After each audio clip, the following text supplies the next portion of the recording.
How many of you learned this the hard way? You know, that when you try to cut corners, you end up spending more. Like, this might not holistically apply to your field or to the situation you're in at the moment, but when it comes to solar, it applies 150% if there's anything like that. Now, why am I bringing this up? A client reached out to me within the space of 3 months.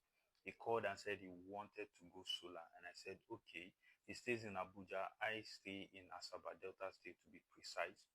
So I now said, okay, how do I get the audit done? All right, let's jump on a video call. So we started a video call. I need him to walk around the compound so that I can determine the panel placement or the position for the panels. Then show me some of the appliances, major appliances. By so I can now do my audit. So after that, I was able to come up with an audit. I sent a precise quotation to him. Now I didn't hear from him.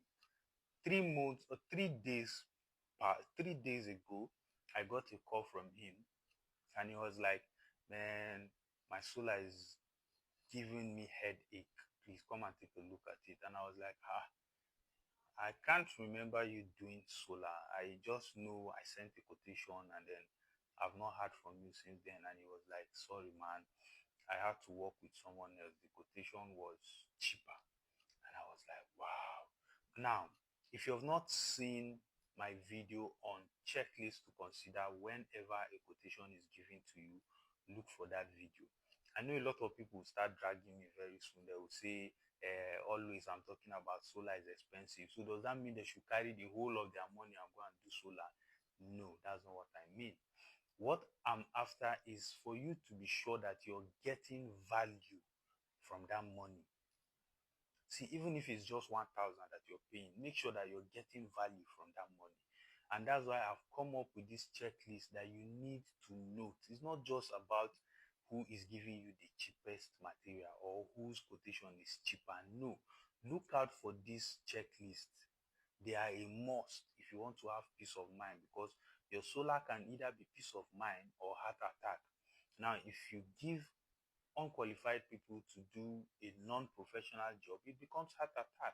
Because this man said now the solar starts work from 12 to 5. 12 to 5, I've not heard of that before. And I said, okay, let me cut the long story short. Why don't you contact the people that did the job initially? And he said he has been reaching out to them. They'll tell him today, tomorrow.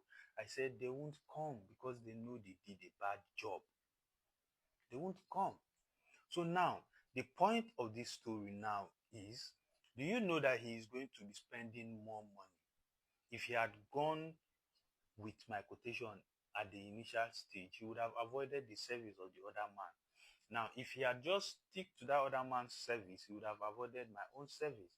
But now, he has tested that man's service and he wants to test my own service too. You see, and now when we get there are certain materials or certain of the components that he will change completely, because it's either they've given him undersized, that's his power demand is way above the battery size, or probably the kind of installation they did. So he's going to be changing a lot of things if he wants to enjoy the solar the way he is explaining to me. You get? So stick to that quotation. Just make sure you're getting value from it.